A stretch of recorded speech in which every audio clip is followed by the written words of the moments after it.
الحمد لله نحمده ونستعينه ونستغفره ونؤمن به ونتوكل عليه ونعوذ بالله من شرور أنفسنا ومن سيئات أعمالنا ومن يهده الله فلا مضل له ومن يضلله فلا هادي له وأشهد أن لا إله إلا الله وحده لا شريك له ونشهد أن محمدا عبده ورسوله فقد قال الله تعالى في القرآن المجيد والفرقان الحميد فأعوذ بالله من الشيطان الرجيم بسم الله الرحمن الرحيم وعلمك ما لم تكن تعلم وكان فضل الله عليك عظيما وقال الله تبارك وتعالى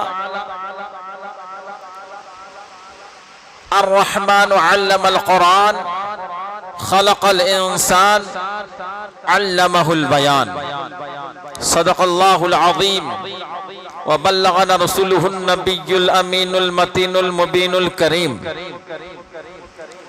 حضرات محترم،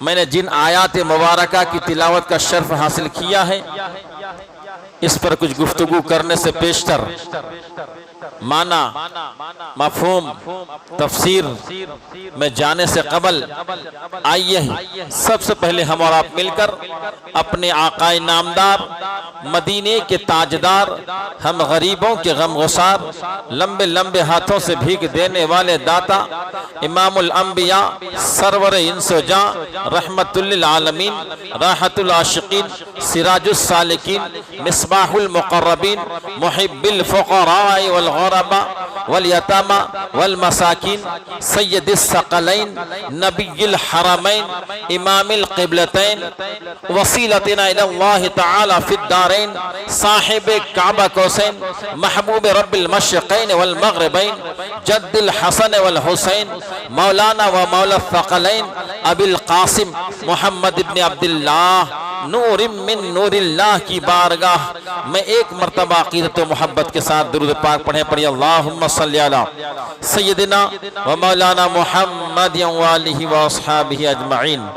الصلاة والسلام علیکہ یا رسول اللہ، الصلاة والسلام علیکہ یا حبیب اللہ، وعلی آلکہ و اصحابکہ یا نور اللہ، صلی اللہ تعالی علیہ وسلم۔ اعلیٰ حضرت امام عشق و محبت امام احمد رضا خان فاضل برلو ارشاد فرماتے ہیں، سر عرش پر ہے تیری گزر، سر عرش پر ہے تیری گزر، دل فرش پر ہے تیری نظر، ملکوت و ملک میں کوئی شے نہیں وہ جو تجھ پہ آیا نہیں۔ اور دوسری جگہ سلام میں اعلیٰ حضرت نے ارشاد فرمایا، اور کوئی غیب کیا تم سے نہاں ہو بھلا، جب نہ خدا ہی چھپا تم پہ کروڑوں درود۔ اور دوسری جگہ سلام میں ارشاد فرماتے ہیں، وہ زبان جس کو سب کن کی کنجی کہیں، ان کی نافذ حکومت پہ لاکھوں سلام۔ اور دوسری جگہ اعلیٰ حضرت امام احمد رضا خان فاضل بریلوی ارشاد فرماتے ہیں، یہی بول سدرہ والے چمن جہاں کے تھالے، میں سبھی میں نے چھان ڈالے، تیرے پائے کا نہ پایا، تجھے ایک نے ایک بنایا، تجھے حمد ہے خدایا، تجھے حمد ہے خدایا۔ حضرات محترم، آج میں نے اپنا موضوع سخن علم غیب مصطفیٰ بنایا ہے۔ علم غیب مصطفیٰ یعنی مصطفیٰ جان رحمت تمام نبیوں کے سردار کو علم غیب ہے یا نہیں، ماننے والے کیا ہوتے ہیں، نہ ماننے والے کیا ہوتے ہیں، اسی پر گفتگو انشاءاللہ ہوگی۔ موضوع تو بہت لمبا ہے مگر بہت ہی کم وقت میں اپنی گفتگو کو سمیٹنے اور آپ کو سمجھانے کی پوری کوشش کروں گا۔ ایک مرتبہ اور حصول برکت کے لئے درود پاک پڑھی، اللہم صلی علی سیدنا مولانا محمد وآلہ واصحابہ اجمعین۔ صلی اللہ تعالی علیہ وسلم۔ اللہ تبارک و تعالی نے قرآن عظیم میں ارشاد فرمایا وَعَلَّمَكَ مَا لَمْ تَكُنْ تَعْلَمُ وَكَانَ فَضْلُ اللَّهِ عَلَيْكَ عَظِيمًا۔ اس کا صاف اور ستھرا ترجمہ معنی یہ ہوتا ہے کہ اور جو کچھ اے حبیب آپ نہیں جانتے تھے وہ سب کچھ تمہیں بتا دیا، جن جن چیزوں کا آپ کو علم نہیں تھا ان چیزوں کا علم آپ کو عطا فرما دیا۔ وَكَانَ فَضْلُ اللَّهِ عَلَيْكَ عَظِيمًا، اور یہ اللہ کا آپ کے اوپر فضل عظیم ہے، بہت بڑا فضل ہے۔ اسی بارے میں حدیث میں بھی وارد ہوئی ہے کہ حضور علیہ السلام جب معراج میں تشریف لے گئے تو حضور رب کی بارگاہ میں رب سے مخاطب، رب نے فرمایا اے حبیب کیا تم جانتے ہو کہ یہ فرشتوں کی جماعت آپس میں کیا گفتگو کر رہے ہیں، کیا سرگوشی کر رہے ہیں؟ فرشتے آپس میں جماعت ادھر ادھر کھڑے ہیں اپنے اپنے مقام میں، تو وہ کیا گفتگو کر رہے ہیں؟ تو حضور نے عرض کیا نہیں پروردگار میں نہیں جانتا۔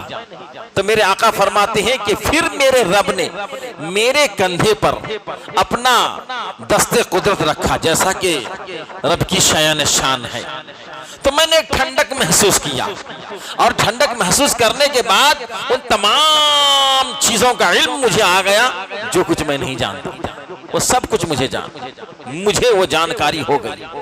حضرات محترم، آپ کو یہ بخوبی معلوم ہے کہ سب سے پہلے نبی حضرت آدم علیہ السلام دنیا میں تشریف لائے۔ ٹھیک، آدم علیہ السلام کے بارے میں یہ چیز مشہور ہے کہ آپ کو اللہ تعالیٰ نے 7 لاکھ زبانوں کا علم عطا فرمایا۔ کتنا؟ 7 لاکھ زبانوں کا۔ تیلگو ایک لینگویج، اردو ایک لینگویج، ہندی ایک لینگویج، انگلش ایک لینگویج، مراٹھی کتنے گن سکتے ہیں؟ 20 25 30 50 مشکل سے، لیکن اللہ نے کتنا علم عطا فرمایا؟ کتنی زبانوں کا؟ 7 لاکھ زبانوں کا علم عطا فرمایا۔ سمجھ آ رہی بات؟ اللہ تبارک و تعالیٰ نے حضرت آدم علیہ السلام کو اس کا بھی علم عطا فرمایا، تمام انسانوں کے نام کا بھی علم عطا فرمایا، تمام جناتوں کا نام کا بھی علم عطا فرمایا، تمام فرشتوں کا نام بھی حضرت آدم کو پتا، تمام جانوروں کا نام بھی حضرت آدم کو پتا، تمام فرشتوں کا، تمام پرندوں کا نام بھی حضرت آدم علیہ السلام کو پتا، تمام جمادات جو خود سے پڑے ہوئے ہیں دنیا میں، پہاڑ، گٹی، کنکر، بالو، ریتی، یہ وہ، اس کو جمادات بولتے ہیں، تمام جمادات کا علم حضرت آدم علیہ السلام کو، تمام نباتات، بڑھنے والے ساگ سبزیاں، جتنے جھاڑ پیڑ پودے ہیں، تمام پیڑ پودوں جھاڑوں کا نام حضرت آدم علیہ السلام کو پتا، جتنی چیزیں کھائی جاتی ہیں ان کا علم حضرت آدم علیہ السلام کو، جتنی چیزیں پی جاتی ہیں ان تمام چیزوں کا علم، ان تمام چیزوں کا نام حضرت آدم علیہ السلام کو پتا، نہیں بلکہ ہر ایک کا ذائقہ بھی آپ کو پتا، ہر ایک کا ٹیسٹ بھی آپ کو پتا۔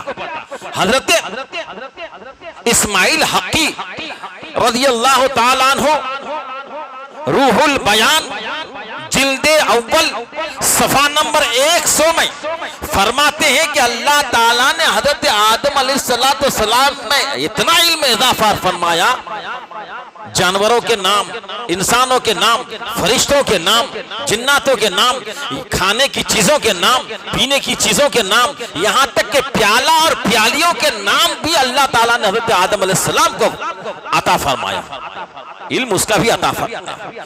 تو میں یہ کہنا چاہتا ہوں کہ حضرت آدم علیہ السلام کہ جب علم کا اتنا بڑا گوشہ ہے، اتنا بڑا ایک سمندر ہے علم کا، حضرت آدم کو اللہ نے اتنا علم عطا فرمایا، اتنا علم عطا فرمایا، ساری چیزوں کا نام، اس کا ٹیسٹ، اس کا ذائقہ اللہ تعالیٰ نے عطا فرمایا۔ تو جب آدم علیہ السلام کے علم کا یہ حال ہے، جو سید آدم ہے، جو سرور آدم ہے، جو امام الانبیاء ہیں، جو تمام رسولوں کے بھی رسول ہیں، تمام نبیوں کے بھی نبی ہیں، تمام فرشتوں کے بھی رسول ہیں، تمام انسان، تمام جنات، ساری کائنات کے رسول ہیں تو اس کے علم کا کیا عالم ہوگا؟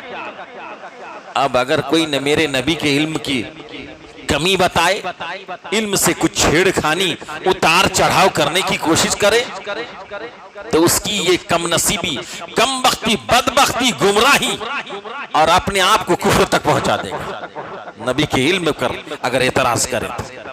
حضرات محترم، بڑے ہی محتاط کے ساتھ میں اس موضوع پر گفتگو کر رہا ہوں، کیونکہ یہی وہ موضوع ہے جس موضوع پر علماء حرمین، علماء طیبین نے، ساری دنیا کے علماء نے بھی اس موضوع پر فتویٰ دیا مکے کی سرزمین پر کہ جو علم غیب مصطفیٰ سے انکار کرے گا وہ کافر ہے۔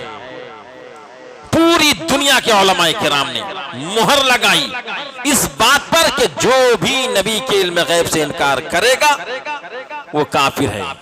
یہیں تک محدود نہیں، من شک فی کفرہ و عذابہ، جو ایسا شخص کے کافر ہونے پر شک کرے گا، کسی نے نبی کے علم غیب سے انکار کیا، ٹھیک، ایک آدمی ہے زید، مثال کے طور پر ایگزامپل، اس نے نبی کے علم غیب سے انکار کیا، وہ گیا، کافر ہو گیا۔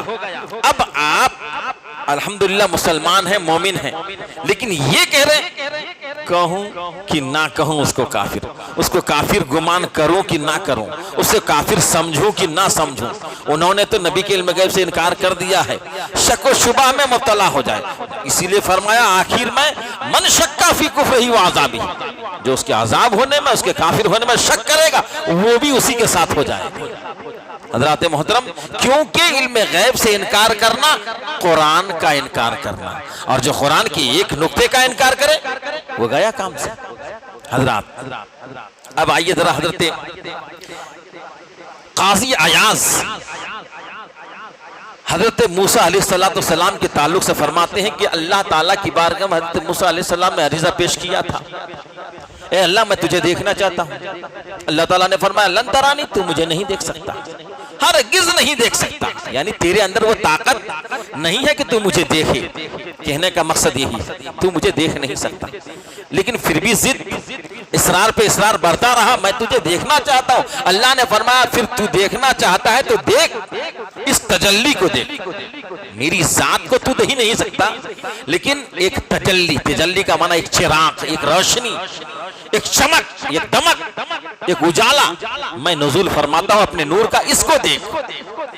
جو ہی اس تجلی کو نزول فرمایا تو حضرت موسیٰ علیہ السلام کے بارے میں آیا خرّا موسیٰ، موسیٰ علیہ السلام بے ہوش ہو گئے، لیکن اس چمک کو دیکھا آپ نے، اس چمک کو دیکھنے کا کمال، اس تجلی کو دیکھنے کا کمال حضرت موسیٰ علیہ السلام کی آنکھوں میں یہ آ گیا کہ حضرت قاضی عیاض فرماتے ہیں کہ آپ 30 میل کی دوری سے، تقریباً 45 یا 50 کلومیٹر، 30 میل کی دوری سے آپ اندھیری رات میں کالی چوٹیوں کو دیکھ لیا کرتے تھے۔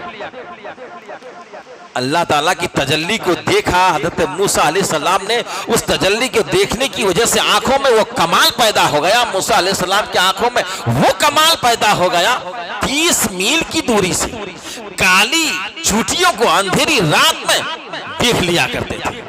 تو جب حضرت موسیٰ علیہ السلام نے صرف اللہ کی تجلی کو دیکھا، ایک جھلک کو دیکھا، تو اس کے علم کا، اس کی روشنی کی، اس کی چمک کا یہ عالم ہے، ان کی آنکھوں میں وہ کمال آ گیا کہ اتنی دور سے چوٹیوں کو دیکھ لیتے حضرت موسیٰ علیہ السلام۔ تو پھر جب رب کی بارگاہ میں میرے حضور پہنچے، رب کے آمنے سامنے اپنے رب کو دیکھا، حضور فرماتے ہیں میں نے اپنے ماتھے کی آنکھوں سے اپنے رب کو بہترین صورت میں دیکھا۔ تو جب موسیٰ علیہ السلام کا ایک جھلک، ایک روشنی کو دیکھنے کا وہ کمال ہے کہ 30 کلومیٹر 30 میل سے آپ اندھیری رات میں کالی چوٹیوں کو دیکھ لیا کرتے تھے، تو میرے آقا تو آمنے سامنے ایک کمان کے دوری پر اپنے رب کو اپنے ماتھے کی آنکھوں سے دیکھے، اور اپنے رب کو اپنے ماتھے کی آنکھوں سے بہت قریب سے دیکھے، تو میرے آقا علیہ السلام کی آنکھوں کا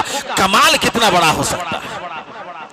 حضرات محترم سوچنے کی بات ہے، جب خدا نے ہی اپنے آپ کو نہیں چھپایا تو اب خدا نے وہ چیز جو پیدا کیا ہو اس کو پھر کون سی چیز چھپا کے رکھ دے گا؟ اسی لیے تو اللہ حضرت نے فرمایا اور کوئی غیب کا، ہم ہر دن سلام میں پڑھتے ہیں، اور کوئی غیب کا تم سے پوشیدہ ہو بھلا، جب نہ خدا ہی چھپا، جب خدا ہی نہیں چھپا اور اس کی خدائی کون سی چھپ کر رہ جائے گی؟ جب نہ خدا ہی چھپا تم پہ کروڑوں درود۔ حضرات محترم ایسے علم غیب مصطفیٰ پر تقریباً میرے علم میں، اس ناچیز کے علم میں تقریباً 11 قرآن کی آیتیں ہیں جو میں آپ کے سامنے پیش کروں، آپ سمجھ سکتے ہیں کہ قرآن کی آیتوں سے علم غیب مصطفیٰ کا ثبوت ہوتا ہے، قرآن کی آیتوں سے علم غیب مصطفیٰ کا ثبوت ہوتا ہے۔ اس میں سے میں نے 2 ذکر کیا فی الوقت، وَعَلَّمَكَ مَا لَمْ تَكُنْ تَعْلَمْ وَكَانَ فَضْلُ اللَّهِ عَلَيْكَ عَظِيمًا، اس سے علم غیب کا ثبوت ہوتا ہے۔ اے حبیب، اللہ تعالیٰ نے آپ کو وہ سب کچھ سکھا دیا جو آپ نہیں جانتے تھے،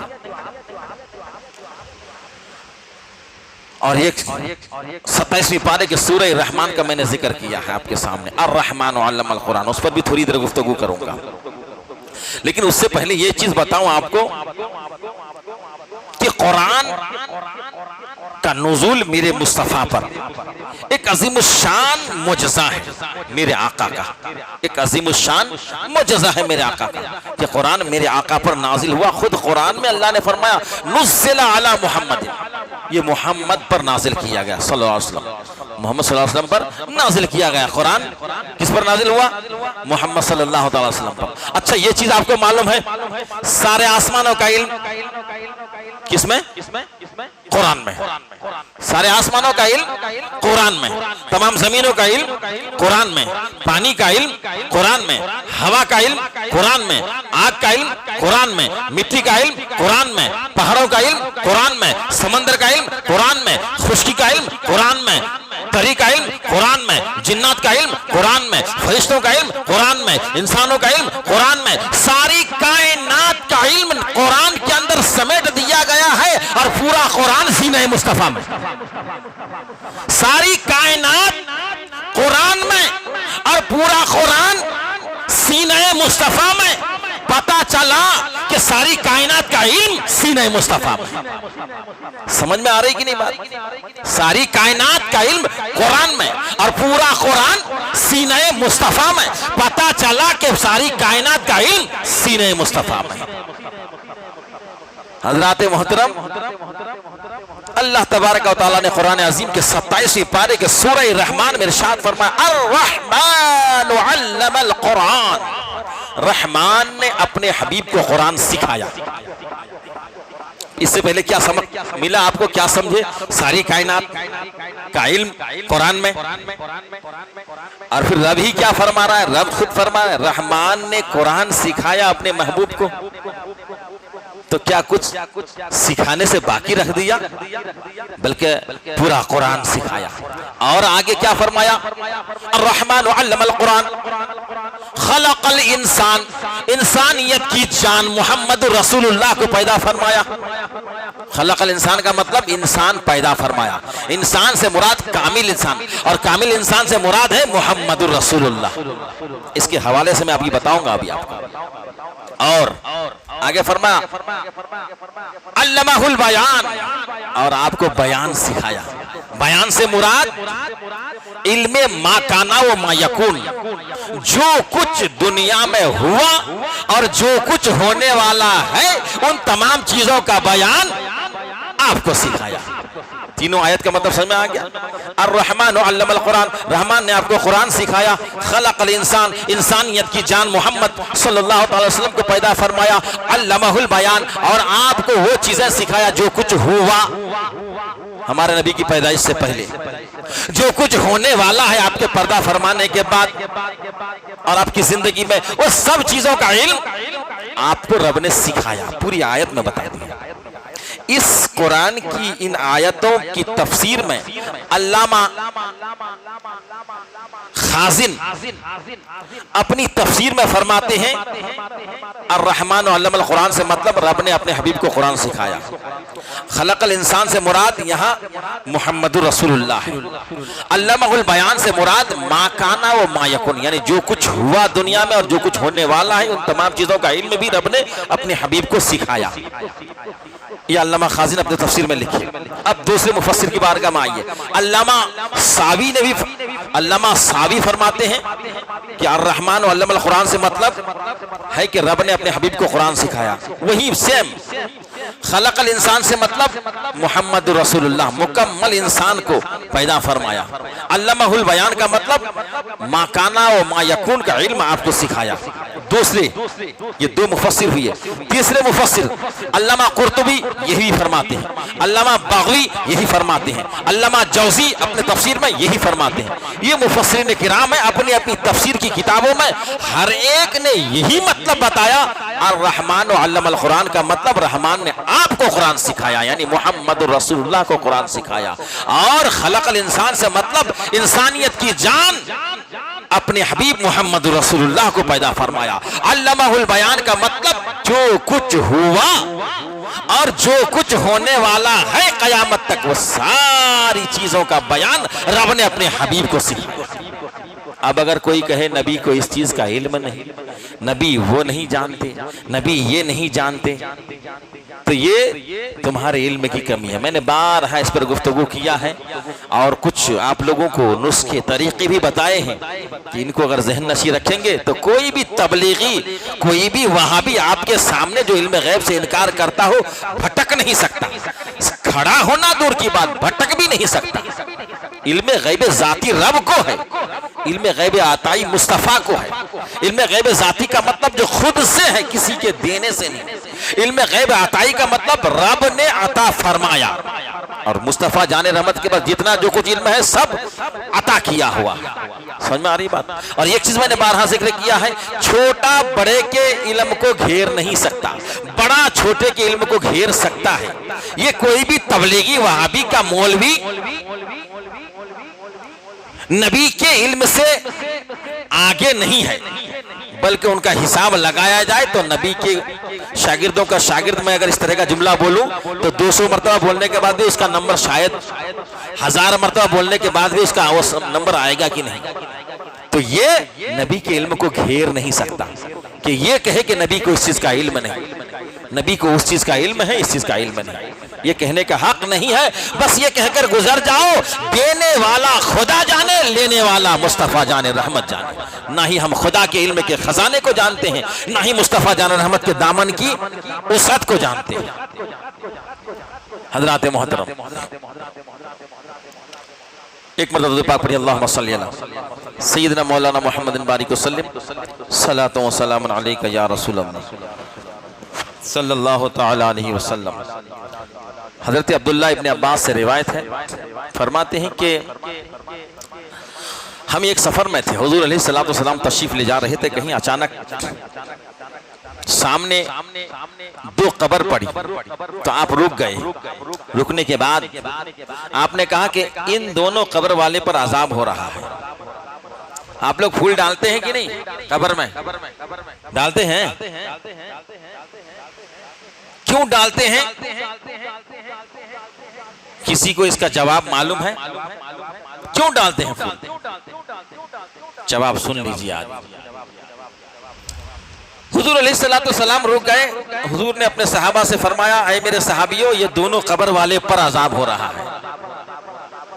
کوئی بڑی بات نہیں، بلکہ ایک چغلی کھایا کرتا تھا، دوسرا پیشاب کے چھینٹوں سے نہیں بچتا تھا. یہ دونوں گناہوں کی وجہ سے عذاب میں مبتلا ہے. اب 2 چیز یہاں نہیں، تین چیز ملی. تین چیز ملی. پہلی بات تو یہ ہے کہ زمین کے اندر کیا ہے؟ میرے آقا نے فرمایا قبر کے اندر کیا ہے؟ مردہ ہے. اس قبر کے اندر مردہ ہے. مردے کو آقا علیہ السلام دیکھ رہے ہیں. پھر مردے کی حالت کو بھی پہچان رہے ہیں، وہ کس حالت میں ہے، کہ عذاب ہو رہا ہے، تکلیف میں ہے، مصیبت میں ہے. سمجھ میں آ رہی بات؟ تیسری بات یہ ہے کہ اپنی زندگی میں جب وہ زندہ تھا تو پیشاب کرتا تھا تو چیٹوں سے نہیں بچتا تھا، اور غیبت اور چغلی کھایا کرتا تھا، اس کو بھی حضور علیہ السلام نے جان لیا، مردے کو بھی دیکھ لیا، عذاب ہو رہا ہے اس کو بھی دیکھ لیا، اپنی زندگی میں کیا کیا اس کو بھی میرے آقا علیہ السلام کو نے دیکھ لیا۔ تو میں کہنا چاہتا ہوں علم غیب کس چیز کا نام ہے؟ اب آگے بات گفتگو کر لو پہلے۔ پھر حضور نے کیا کیا؟ کھجور کی ٹہنی توڑ کر لاؤ۔ تو کوئی صحابی گئے کھجور کی ایک ٹہنی توڑ کر لائے۔ حضور علیہ السلام نے اس ٹہنی کو پھاڑا اور پھاڑ کر 2 حصے کیا اور دونوں قبر میں گاڑ دیا، آدھا اس قبر میں گاڑ دیا، آدھا اس قبر میں گاڑ دیا۔ اور صحابہ نے عرض کیا یا رسول اللہ اس سے کیا ہوگا؟ میرے آقا نے فرمایا جب تک یہ سکھے گی نہیں، ہری رہے گی تو یہ اللہ کی تسبیح بیان کرتی رہے گی، جب تک اللہ کی تسبیح بیان کرتی رہے گی اس کے عذاب میں ہلکا ہوتا رہے گا، اس کے عذاب میں تخفیف ہوتا رہے گا، کیونکہ جہاں اللہ کا ذکر ہوگا وہاں عذاب نہیں ہوگا، اس لیے یہاں ان کے عذاب میں ہلکا ہو جائے گا۔ تو ہم لوگ قبر میں پھول اس لیے ڈالتے ہیں، قبر میں لاؤ ذرا جھاڑ لاؤ بھائی، جھاڑ کی ایک ٹہنی لاؤ، لا کے گاڑو، قبر کے اوپر گاڑ دیتے ہیں، کہیں بیڑ کا جھاڑ ڈالتے ہیں، کہیں کھجور کا ڈالتے ہیں، کہیں نیم کا ملے تو وہی ڈال دیتے ہیں، جس قبرستان میں جو بھی جھاڑ ہے اس کی ٹہنی لا کر گاڑ دیتے ہیں، پھول کی چادر ہم بچھا دیتے ہیں، پھول ڈالتے ہیں، کیوں؟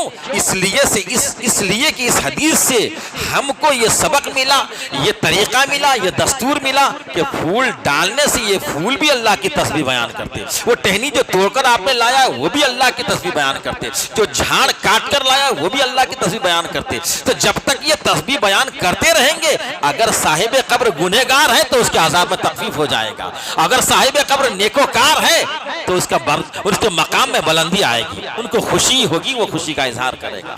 اس لیے ہم قبر کے اوپر کیا کرتے ہیں؟ پھول ڈالتے ہیں، کیونکہ حضور نے ایک ہی جواب، پھول کیوں ڈالتے ہو؟ اس لیے کہ حضور نے عذاب ہونے والے قبر کے اوپر کھجور کی ٹہنی کو پھاڑ کر 2 قبر میں ڈالا تھا، اس لیے ہم بھی ڈالتے ہیں، یہ حضور کی سنت ہے، یہ حضور کی سنت ہے۔ یہ کہ آپ بالکل جواب دیں، شارٹ جواب، پھول کیوں ڈالتے ہو؟ کہا کہ اس لیے کہ ہمارے نبی نے 2 قبر پر جس پر عذاب ہو رہا تھا کھجور کی ٹہنی پھاڑ کر ڈالا تھا۔ کیوں ڈالا تھا؟ حضور نے وضاحت فرما دی تھی کہ جب تک یہ تسبیح بیان کرتے رہیں گے ان کے عذاب میں ہلکا تخفیف ہوتا رہے گا، یہ ہے ہمارا طریقہ، اس لیے ہم پھول ڈالتے ہیں۔ حضرات محترم، علم غیب مصطفیٰ پر بہت سارے ایسے واقعات ہیں جس کا ذکر کیا جائے تو دل و دماغ بالکل روز روشن کی طرح کھل جائے گا۔ علم غیب مصطفیٰ سے انکار کرنا ایسا ہی ہے جو اس وقت باہر نکل کر سورج کا انکار کرے کہ سورج ہے ہی نہیں آسمان میں۔ اگر کوئی آدمی باہر نکل کر کہے کہ بھئی سورج مجھے نہیں دکھ رہا ہے تو آپ کیا کہو گے ان کو؟ کہ تیرا دماغ خراب ہو گیا ہے اور تو پاگل بن گیا ہے، یہی تو کہیں گے نا آپ۔ یہ دن کے اجالے میں کوئی سورج کا انکار کرے، رات کو چاند نکلا ہو، ہر طرف چاندنی پھیلی ہو اور کہے کہ نہیں چاند نکلا نہیں، تو ان کو کیا کہیں گے؟ پاگل ہی تو کہیں گے۔ بس ایسا ہی ہے علم غیب مصطفیٰ کا انکار کرنا، کیونکہ آج سے 150 سال پہلے نہ ہی مصطفیٰ جان رحمت کے علم غیب کا کوئی انکار کیا اور نہ ہی کوئی اختلاف تھا، نہ ہی کوئی اس میں کوئی لوگوں کی فکر تھی کہ نبی کو علم غیب نہیں۔ یہ جب سے یہ تبلیغی جماعت پیدا ہوئی، وہابیوں کی جماعت پیدا ہو گئی، یہ دیوبندیت پیدا ہوئی، تب سے نبی کے علم غیب پر انہوں نے کیچڑ اچھالنا شروع کیا، نبی کے علم غیب سے انکار کرنا شروع کیا۔ اس لیے کان کھول کر سن لیجئے، جو نبی کے علم غیب سے انکار کرے وہ علمک ما لم تکن تعلم کا انکار کرنے والا ہو جائے گا، جو نبی کے علم غیب سے انکار کرے وہ الرحمن علم القرآن کا انکار کرنے والا ہو جائے گا، جو نبی کے علم غیب سے انکار کرے وہ وما ہوا علی الغیب بضنین کا انکار کرنے والا ہو جائے گا، جو نبی کے علم غیب سے انکار کرے ولا رطب ولا یابس الا فی کتاب مبین جو قرآن کی آیات ہے اس کا انکار کرنے والا ہو جائے گا، جو نبی کے علم غیب سے انکار کرے تو جو ہے وہ حقیقت میں قرآن ہی کا انکار کرنے والا ہوگا، اور جو قرآن کا انکار کرے وہ بولیے کیا ہے؟ جو نبی قرآن کا انکار کرے وہ کیا ہے؟ کافر ہے، کافر ہو جائے گا۔ اس لیے ہم اور آپ اس چیز کا خیال رکھیں، جب بھی کوئی تبلیغی علم غیب مصطفیٰ کا ذکر کرے سینہ تان کر کھڑے ہو جائیے اور کہیے کہ نبی کو علم غیب اللہ نے عطا فرمایا ہے، نبی کو علم غیب اللہ نے عطا فرمایا ہے۔ اب آئیے ایک واقعہ کی روشنی میں، احادیث کی روشنی میں بتاتا ہوں۔ حضرت حذیفہ رضی اللہ تعالیٰ عنہ صحابی رسول، بہت مختصر جلدی میں ذہن کو حاضر رکھیں، سنیں۔ حضرت حذیفہ رضی اللہ تعالیٰ عنہ اپنی امی سے عرض کرتے ہیں، امی جان آج مغرب کی نماز آقا کے پیچھے پڑھنے کی خواہش ہو رہی ہے۔ کہا کہ بیٹا یہ کون سی بات کر رہے ہو، یہ تو ہماری خوش نصیبی ہے کہ ہم روزانہ نبی کے پیچھے 5 وقت کی نماز پڑھتے ہیں، تم آج مغرب کی نماز خاص طور سے پڑھنے کی بات کرتے ہو۔ کہا ہاں امی جان، دراصل بات یہ ہے کہ نماز آج مغرب کی آقا کے پیچھے پڑھوں گا اور نماز سے فارغ ہو کر نبی کا دامن کرم پکڑ کر مچل جاؤں گا اور عرض کروں گا یا رسول اللہ میری اور میری والدہ کے لیے مغفرت کی دعا کر دیجیے، بخشش کی دعا کر دیجیے۔ امی نے کہا بیٹا ٹھیک ہے چلا جا، وہ تو صحابی تھے کوئی وہابی نہیں تھے، تو یہ کہتے کہ آپ بخشش کی دعا ضرورت نہیں، ہماری نماز ہمارے لیے کافی، روزے کافی، حج کافی، زکات کافی۔ روزہ ایک طرف، زکات ایک طرف، حج ایک طرف، نماز ایک طرف رکھا، نماز بھی پڑھا مصطفیٰ جان رحمت کے پیچھے، لیکن مصطفیٰ جان رحمت کو اپنا وسیلہ بنانا ضروری سمجھا۔ وہ وہابی نہیں تھے، وہ صحابی تھے۔ اللہ اکبر۔ بہرحال گیا، مغرب کی اذان ہوئی، نماز مغرب کی ادا کیا، لیکن آقا علیہ السلام کے سامنے جا کر کچھ کہتا، نبی علیہ السلام سنت کے لیے کھڑے ہو گئے۔ سنت کا سلسلہ اتنا کچھ لمبا ہو گیا کہ عشاء کی اذان ہو گئی۔ جب عشاء کی اذان ہو گئی تو عشاء کی جماعت کھڑی ہو گئی، عشاء کی جماعت کھڑی ہوئی تو عشاء کی جماعت پڑھی گئی۔ حضور نے جماعت عشاء کی پڑھائی، پڑھانے کے بعد آپ اپنے گھر کی طرف روانہ ہوئے، حجرہ عائشہ کی طرف روانہ ہو گئے۔ اب یہ صحابی حضرت حذیفہ اپنے دل میں تمنا لیے نبی کے پیچھے پیچھے جا رہے ہیں۔ دل کہہ رہا ہے اللہ اکبر، یہ ارمان، یہ آرزو کہہ رہا ہے پکارو، جس مقصد سے آئے ہو وہ مقصد ظاہر کرو، جس کام کو کرنے کے لیے آئے ہو، جو بات کہنے کے لیے آئے ہو کہو۔ لیکن ادب یہ کہہ رہا ہے پکارنے کی جسارت نہیں کرنا، ادب کا مقام ہے، یہ کوئی عام انسان نہیں چل رہے ہیں، یہ امام الانبیاء چل رہے ہیں، انہیں پکارنے کی ہمت نہ کرنا، یہ رحمت للعالمین چل رہے ہیں، اس کو پکارنے کی کوشش نہ کرنا، یہ تمام نبیوں کے سردار چل رہے ہیں، اس کو پکارنے کی کوشش نہ کرنا، کہیں تمہارے اس ادب میں کوئی کمی نہ آ جائے، اس لیے ان کو پکارنے کی کوشش نہ کرنا۔ ادب جو ہے تمنائیں دم توڑ رہی ہیں تو توڑ دینے دو، آرزویں ختم ہو رہی ہیں تو ہو جانے دو، مگر آقا علیہ السلام کو اس طریقے سے پیچھے سے پکارنے کی تم کوشش نہ کرنا، کہیں ادب میں کوئی کمی نہ آ جائے۔ اللہ اکبر، اسی سوچ و بچار میں تھے۔ آقا آگے آگے جا رہے ہیں، حذیفہ پیچھے پیچھے جا رہے ہیں، آقا اب حجرہ عائشہ میں داخل ہونے والے ہیں۔ اللہ اکبر، پیچھے پلٹے، پلٹ کر دیکھا اور حذیفہ سے کہا حذیفہ جا جا، اللہ تعالیٰ نے تجھے اور تیری ماں کو بخش دیا ہے۔ میں پوچھنا چاہتا ہوں، حذیفہ کے زبان پر، ان کے نو کے زبان پر ایک نقطہ بھی نہیں آیا تھا، ایک لفظ بھی نہیں آیا تھا، یہ کون سی چیز ہے میرے آقا کے پاس کہ میرے آقا نے بتا دیا ہے کہ جا، بات تو ہوئی تھی گھر میں ماں بیٹے کے بیچ میں کہ بیٹا جا، نبی کا دامن کرم پکڑ کر مچل جانا، اپنی اور میری بخشش کی دعا کرا لینا۔ لیکن حضرت حذیفہ نے تو ابھی کچھ کہا نہیں، بات تو گھر میں ہوئی تھی، دل میں ہے۔ آقا نے بولا کہ جا جا، تیری اور تیرے ماں کی اللہ تعالیٰ نے بخشش فرما دیا۔ یہی تو علم غیب ہے، جو ہمارے دل میں ہو آقا بول دے، وہی تو علم غیب ہے۔ ہزاروں سال پہلے ہوا، آقا نے بول دیا، یہی تو علم غیب ہے۔ ہزاروں سال بعد ہونے والا ہے، آقا نے کہہ دیا، یہی تو علم غیب ہے۔ علم غیب کہتے کس کو ہے؟ اللہ اکبر۔ مسجد نبوی ہے، آقا علیہ السلام ممبر پر تشریف فرما ہے اور فرماتے ابو بکر تم جنتی، عمر تم جنتی، عثمان تم جنتی، علی تم جنتی، طلحہ تم جنتی، زبیر تم جنتی، عبد الرحمن تم جنتی، سعد ابن وقاص تم جنتی، سعید ابن زید تم جنتی، ابو عبید اللہ تم جنتی۔ اللہ اکبر۔ میرے آقا علیہ السلام 10 صحابہ کرام کو ایک ہی محفل میں فرما دیا تم سب کے سب جنتی ہو۔ حضرات میں کہنا چاہتا ہوں، ابھی مرا نہیں، ابھی ان کی جنازے کی نماز پڑھی گئی نہیں، ان کو دفنایا گیا نہیں، زمانہ گزرا نہیں، قیامت آئی نہیں، حساب ہوا نہیں، میزان نیکی اور بدی کی کھڑی ہوئی نہیں، ان کا حساب و کتاب ہوا نہیں۔ اللہ اکبر۔ جہنم کے اوپر جو پل صراط کا راستہ بچھایا گیا ہے، اس راستے سے ابھی یہ 10 صحابہ کرام پار ہوئے نہیں، لیکن میرے آقا علیہ السلام ارشاد فرماتے ہیں عمر تم جنتی، ابو بکر تم جنتی، عمر تم جنتی، عثمان تم جنتی، علی تم جنتی۔ یہ 10 صحابہ کرام کا کا نام لے لے کر میرے آقا نے فرمایا تم سب کے سب جنتی ہو۔ حضرات اس کو کیا کہیں گے؟ یہی تو علم غیب ہے جو ہزاروں سال کے بعد ہونے والا ہے، اس سے پہلے آپ نے فائنل کر دیا، یہی تو علم غیب ہے۔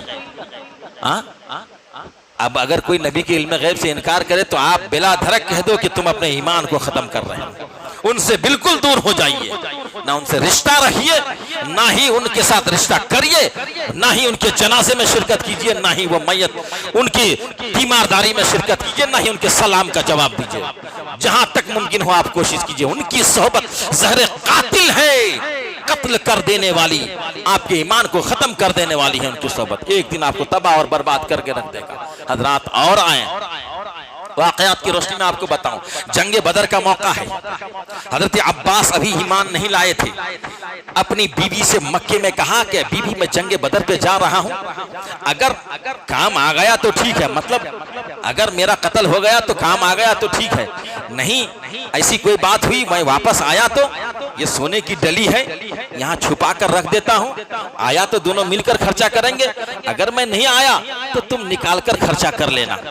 سونے کی ڈلی اپنے گھر کے اندر اندھیری کوٹری میں دبا دیا، چلے گئے جنگ میں، جنگ میدان بدر میں واقعہ پیش آیا، 70 مارے گئے مشرکین، 70 پکڑے گئے، لمبا واقعہ میں نے رمضان میں سنایا تھا، 70 پکڑے گئے۔ اب صحابہ کرام سے میرے آقا نے مشورہ کیا کہ کیا کیا جائے ان کو، تو میرے آقا علیہ السلام سے مختلف قسم کے مشورے دیے لوگوں نے۔